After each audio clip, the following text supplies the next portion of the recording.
Hello and welcome to After Scientology, Straight Up and Vertical, the weekly show where Tony Ortega and I get together and go over the week's events in the world of Scientology. And there were some events this week, so let's go over them. Tony, welcome to the show. Great to be here, Chris. Thank you. Your Substack has been pumping out some stuff this week, starting with this is big, and it's a big story on a number of channels right now on a number of platforms, and that is Neil Gaiman. Very famous author, very admired author. And now there's accusations, and now things are just upside down. What was the reporting on this? Right. Well, we've been writing about him for more than a decade, because he's an interesting figure because, of course, his family, probably the most famous Scientologist in the United Kingdom. Yep. And his father, David Gaiman, was the spokesman for the Church of Scientology in England and, was an unindicted co-conspirator in Snow White. And we know that Neil had grown up in it and then had left it. And I've been writing about that for years and years. And yes, I hear from people that claim that he's still in. No. Okay. Anyway, last year, April or May, something like that, I was contacted by some British journalists from a company called Tortoise Media, not well known here in the United States. They said they were working on a podcast about allegations of abuse from several women about Neil Gaiman. Had I heard anything about that? I said, no, I haven't. I haven't heard anything like that. Well, they wanted to go back at least and look at Neil's history. Would I be interested in being interviewed? So I said, yes. So when Tortoise Media, they were the first ones to bring out these allegations. That was last summer. And if you listen to that four-part podcast, I think it was at least four. Maybe they had a fifth later. I'm in episode 3 or something. I just talked for a little while about Neil's Scientology upbringing. And I'll tell you, Chris, I cautioned them because they were telling me he was making these women call him master and stuff. And was that some link to Scientology? And I said, no, it wasn't. And then I said, look, I would be careful because, look, there's no question. He has a very interesting Scientology background. I think he was really involved. He was in the OTs. He was highly trained. No question about all this stuff. But he left by like 85 and before his big fantasy sci-fi career really took off. And he doesn't talk about Scientology today because his mother is still a big donor. His sister is in the Sea Org. The other sister does publicity for the Church of Scientology. I mean, that's why he keeps quiet, because the rest of his family's in. So I told them, I've talked to hundreds of ex-Scientologists who are wonderful people. So you can't necessarily blame Neil's Scientology involvement for the fact that he's such a creep. So I warned them about that. And, but they had me in the podcast for a short time. But of course, it's interesting to look at those allegations and think about his upbringing in Scientology. So that was a hit of a podcast. But I think over here in the United States, because Tortoise Media was not well known, there was sort of some reservation of judgment for a lot of people. They're like, okay, we've heard these allegations. They actually had text messages from these women and Neil and audio recordings, some really amazing stuff. But there was kind of a reservation of judgment. Not too long after that podcast came out, Lila Shapiro of New York Magazine contacted me and let me know she was working on her own piece about that. And what I was really interested in was, she was asking me the same questions about Neil's background in Scientology, but it was really thrilling to me that she obviously knew his work really, really well. And that's someplace where I've looked into some things about Neil's Scientology, but I'm not a Neil Gaiman, literature expert or anything. I've read only a little bit of his stuff. Yeah. So I thought that was really smart. The New York Magazine had put a reporter on it that really knows his work and its sort of place in that whole genre. So that was exciting to me. Well, she finally came out with her piece this last week, and it rocked the world.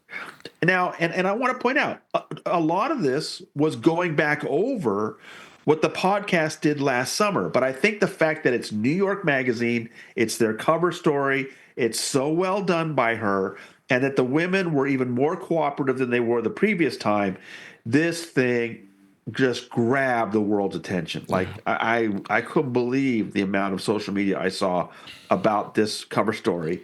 And so I quickly put together some of my stuff on Neil's background goes back to like 2013 when his book, The Ocean at the End of the Lane, came out.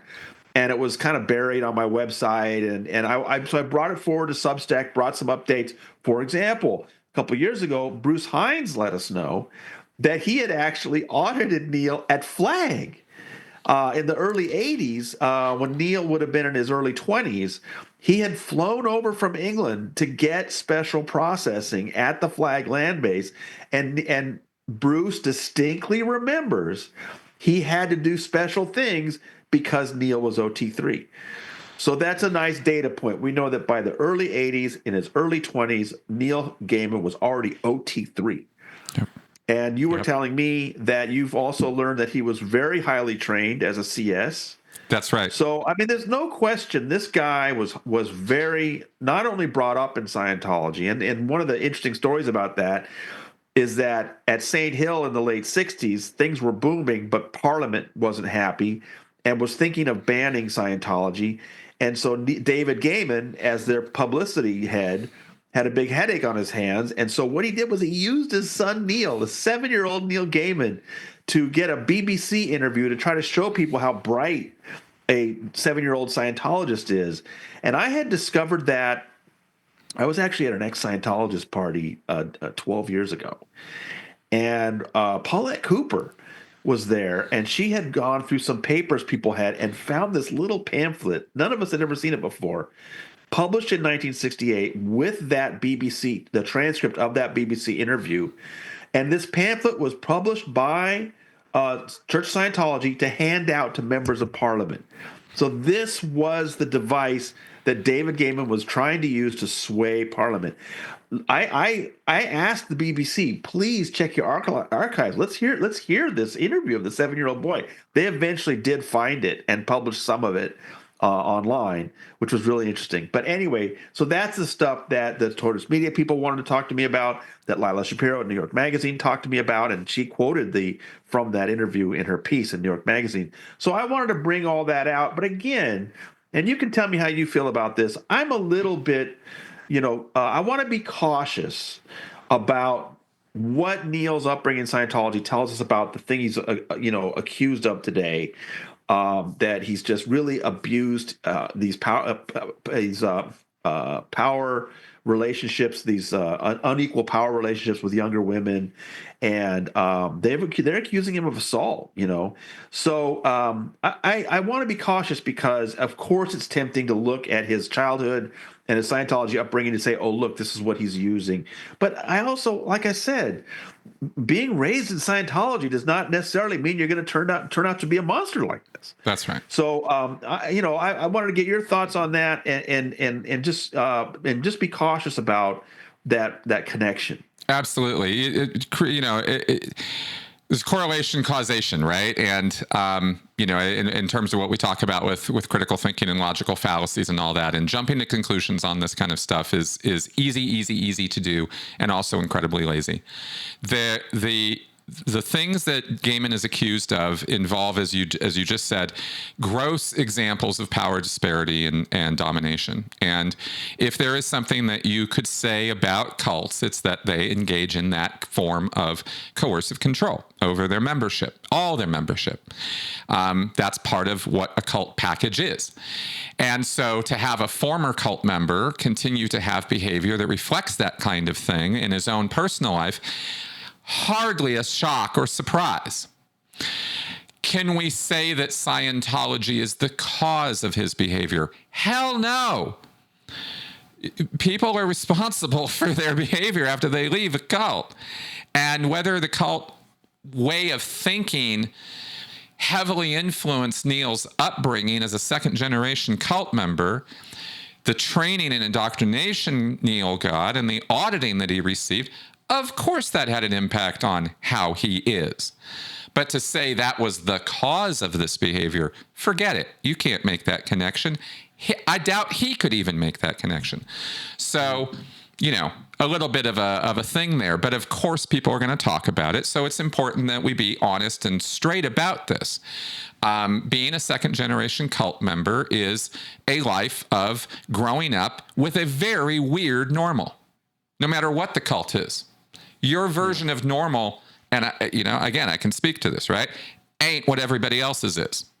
So, and Neil has had a very interesting way of looking at the world as reflected in the literature that he's written and the stories he's done, right? And all of that stuff is still there. But none of it excuses, being a dominating jerk or engaging in SA or any of that. So, are there connections? Possibly. Is that going to let him off the hook, or, does that let anybody off the hook for bad behavior after being in a cult? Absolutely not. So let's just kind of say it like that, I think is probably the best way to put it. Yeah. Yeah, I like that. Yeah. Okay, and we're going to see what develops with this. In fairness of the story of this, Neil has said none of that happened, or it's not how he thought it was, and that he thought consent was there for all of this. And so that's going to have to get sorted, and that's not I have nothing to say about any of that.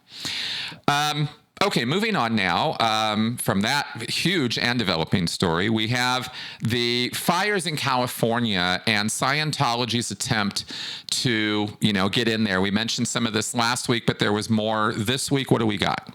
Yeah, so last week we talked about this, just incredible fires going on out there, and people I know are just, it's just their whole lives have been turned upside down. It's so difficult. And, this is one of probably the most populous Scientology population in the whole world is right there in LA. So of course they're going to get involved, and they sent out the volunteer ministers with their yellow shirts and yellow jackets, and they do what they always do, which is they make a big show of helping in order to film themselves, because that's really what they want, is film of themselves appearing to help, so that David Miscavige can then show that footage to the donors to get them to donate money. That's really all it's about. Yep.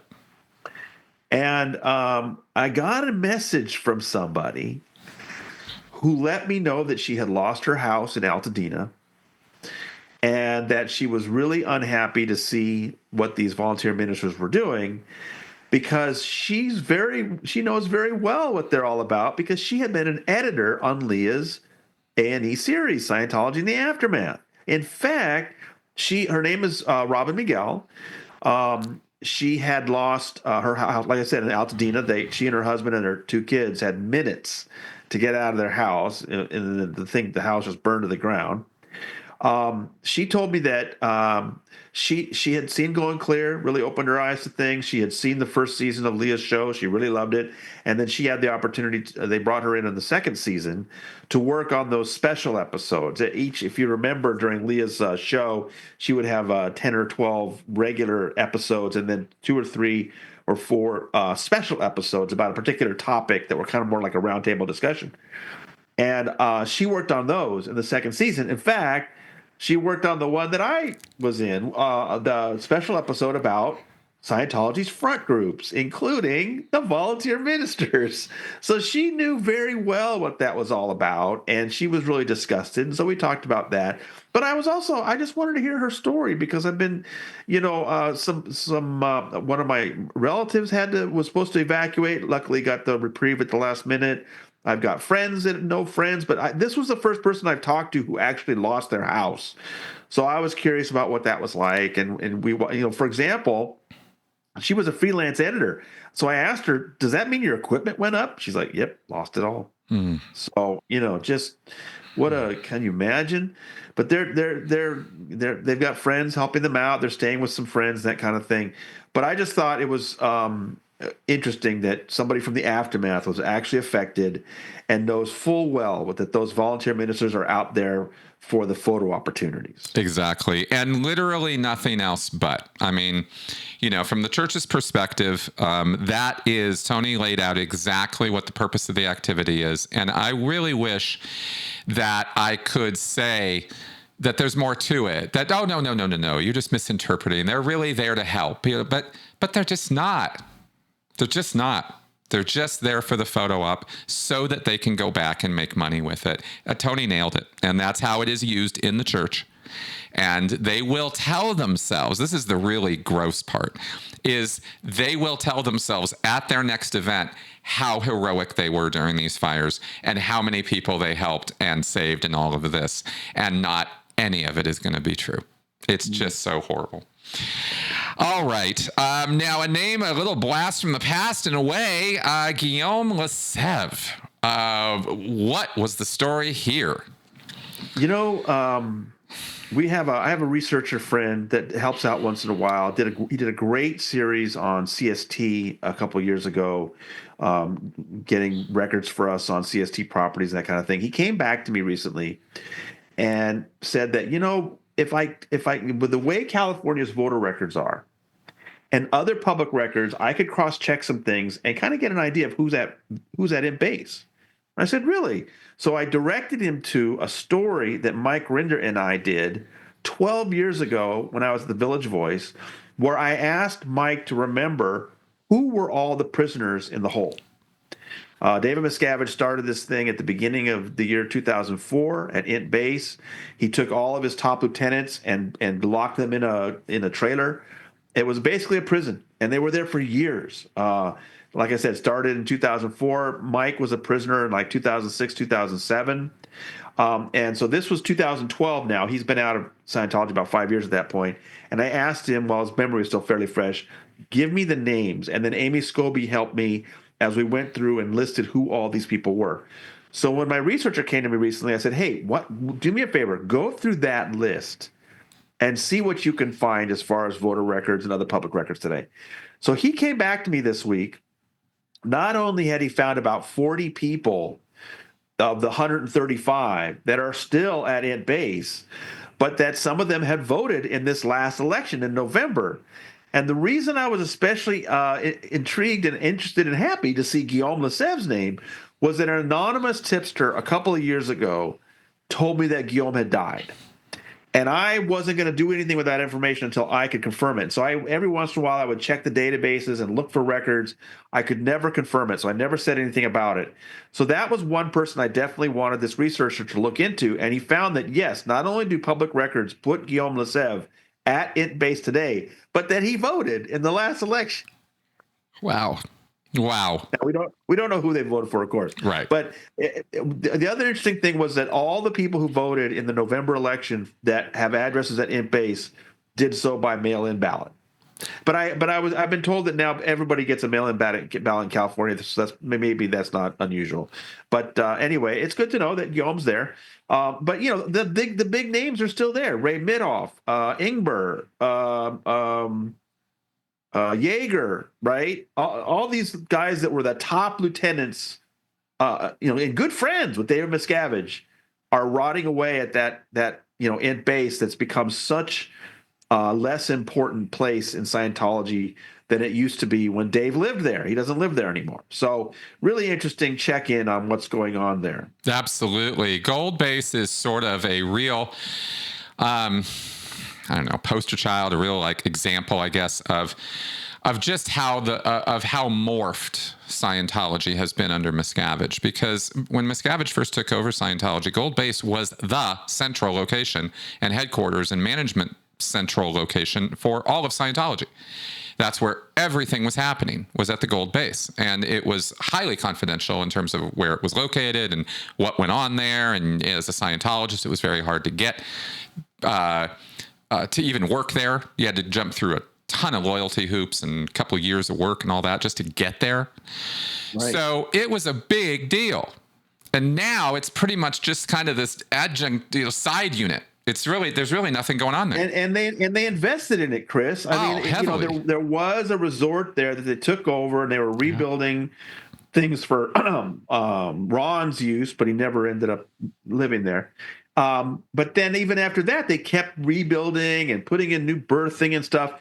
And then David Miscavige built this $85 million monument to himself called Building 50, which has a $300,000 desk or something for him. Just insane. And right. Now he never goes there. Never goes there. right? Never goes there. This big building that nobody uses anymore. It's right. just incredible.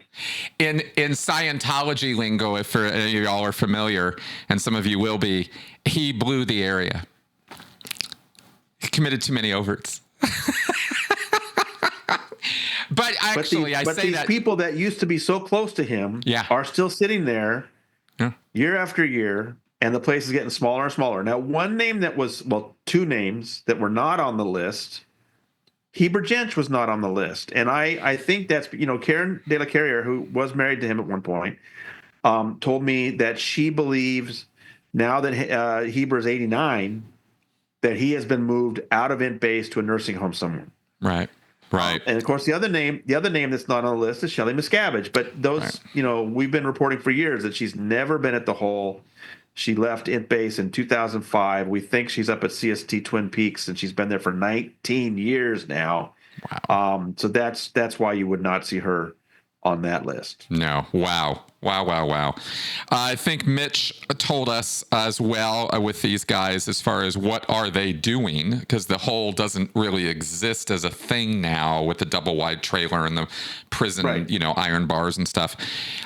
He said that when he last saw them, they were doing basically data entry kind of work, computer work kind of stuff. Don't know if that's still the case. This was, a report from a couple of years ago, but that's what we've got. These are old, infirm, these people should just be in a rest home is where they should be, to be honest. I mean, all of them. These are anyway. Yeah, these are not the people running Scientology anymore. But they were the people, and let's say this. This is actually something to say. These are the people who put David Miscavige in power. Yeah, that's true. That's who they are. And this is the payback. Yeah. So, okay. So then we also had a passing this week. Becky Bigalow, what happened? Yeah. I was saying in the piece I wrote that one of my favorite parts of Ron Miscavige's book, Ruthless, was when he explained how he and Becky escaped the base. And that was they did this little ruse to get their stuff out. It was Becky who had arranged for Ron's daughters to give him 75 little gifts for his 75th birthday. Very fun little surprise. And so they thought of this idea, hey, Becky's mother is turning 70. Let's tell people that we are sending her 70 gifts. But instead, they were actually sending their own possessions to get them out of the place. I just thought that's a wonderful detail. That was clever. And of course, some of them were L. Ron Hubbard books because Ron Miscavige at that point was not ready to walk away from Scientology itself. He just wanted to get away from his son and the base. And then one day when they were ready, they put a bunch of clothes in the car, and they were, ostensibly what the guards thought was they were just going to drive from one side of the base to the other because there's this big highway that cuts the base in half. And so they needed to just appear like they were going to be driving from one side to the other side. But then as soon as they got out the gate, he turned onto the highway and took off. So I just thought that was a wonderful story. And he almost immediately contacted me, but we had to be quiet about it for several years. And then his book came out, and, he got on wonderful media and everything. Huge embarrassment for Dave. Dave smeared the heck out of both of them. Just terrible things he was having his OSA people say about Ron and about Becky. They had moved to Wisconsin. They had put together a nice life for themselves. They were being surveilled. And I didn't know Becky really well. I can just say she was always so helpful anytime I wanted to talk to Ron, especially after he got sick. She was so helpful putting us together. And I know that they were just really happy to be out of Scientology and building a new life together. Well, then Ron passed away in 2021. And then after that, Becky was still pretty young. She found the new relationship. And at that point, I was basically just, getting her social media. She looked very happy. I was very happy for her. She seemed really happy with her new life, her new relationship. And then she had these health problems, came out of nowhere. And she would say on social media that she had this procedure, that procedure, and then she had something scheduled, and she talked about it like it was risky. And I was really, it just looked like something that she was not looking forward to. That was Saturday, apparently, and apparently went well. And she was texting with people and saying that things went well in that surgery. And then Sunday she had a stroke and she passed away. And she was only 62. So sad. Yeah. So I'm just sad that she didn't get more time after escaping Scientology. She did get some nice time with Ron, but then, she had a new relationship and she deserved time to enjoy life outside of Scientology, some more years. But it's a shame. Yeah. But she was, I just give her credit because, it wasn't just Ron escaping. She really risked a lot doing that and helping him to bring his message to the world. So I think I really wanted to say something today just to recognize that. Absolutely. She was great and very, very heroic. And yeah, anyway, it's just sad. Scientology attacked her in such disgusting ways, and they had to put up with all that garbage. So I feel for. Absolutely. Absolutely. I always liked my interactions with her. I had very few, but she was a wonderfully nice person. Like that was noteworthy how nice she was. Yeah. It was like that. Okay. Well, condolences to those who are feeling that loss. And finally, our final story today, Anonymous. 17th anniversary. Right. So this week, Chris, is the week between the Tom Cruise video being, the Tom Cruise video was recorded in 2004 during the IAS gala there, and they were giving him this special Freedom Medal of Valor, and they recorded him in the black turtleneck and showed it at the 2004 event. 4 years later, that got leaked in early 2008. And Mark Bunker was one of several. I've written all about that whole thing, but Mark Bunker was one of several people that helped get that thing out and get it posted to the internet, and all hell broke loose. That was January 14th, 2008. This is the week between that and when Anonymous, Scientology did what it could to knock that video off and, censor it. And when Anonymous on January 21st, 2008 declared war on the Church of Scientology with their very famous Message for Scientology video. So the reason why first of all, I wanted to write something to recognize all that because it's 17 years now. I keep making that mistake. It's 17 years. January 21st will be 17 years since the Anonymous announcement. Anonymous had a huge effect. It provided cover for so many people to come out safely and talk about Scientology. Really changed things a lot. But also there was an interesting particular story that came up this week. Alex Barnes Ross at his website had gotten he had been given a flyer from St. Hill that listed the top donors for ideal orgs in the UK. So it's a little different than the list we see for the IAS for worldwide that I like to obsess over a lot.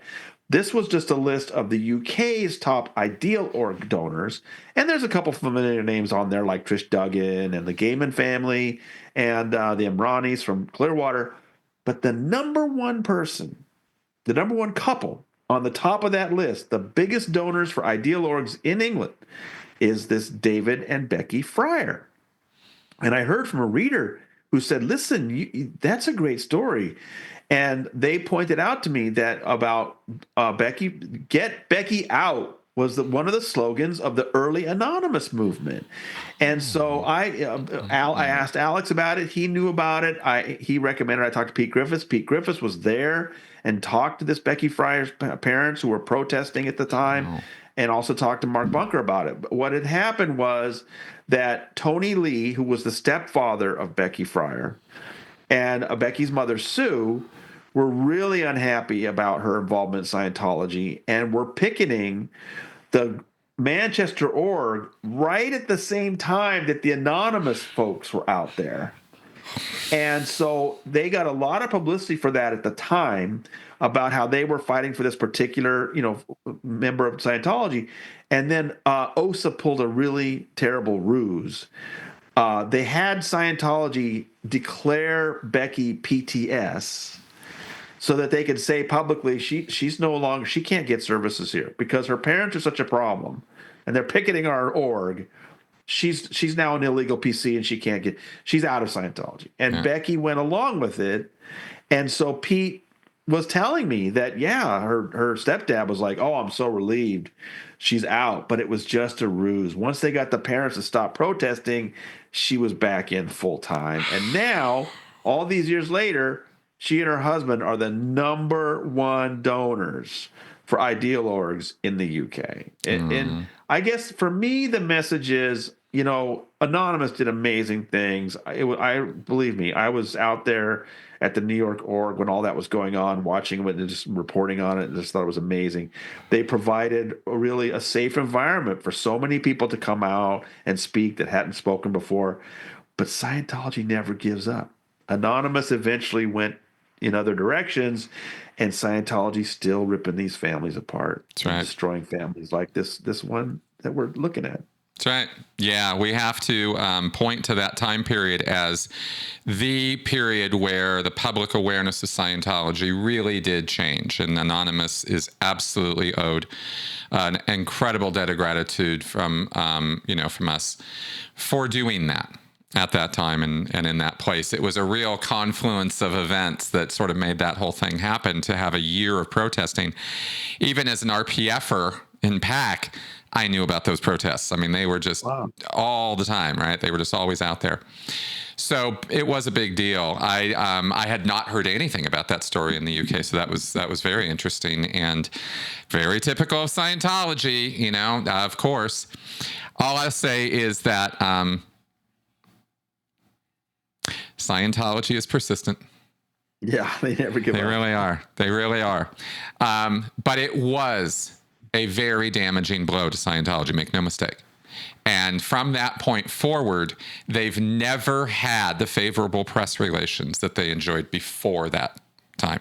They just don't have it anymore. So that's something to say, Okay, and those are our stories for this week. So, Tony, did you have any sort of preview, anything you want to say about this coming week before we wrap up? Yeah. Yes. So Tuesday will be the 17th anniversary of the Anonymous Declaration of War. I don't know if I'm going to do something else, but I am mindful of it. And then Saturday will be 10 years since the premiere of Going Clear at the Sundance Film Festival. Nice. Excellent. So we have a good week to look forward to. All right, folks. So you can see right there on the screen in front of you is right under Tony's name is the address for his Substack. Go there, subscribe, get your notifications every day, and then check back with us on Mondays for the wrap up. I will see you guys next week. Tony, thank you. Thank you. Bye-bye, guys.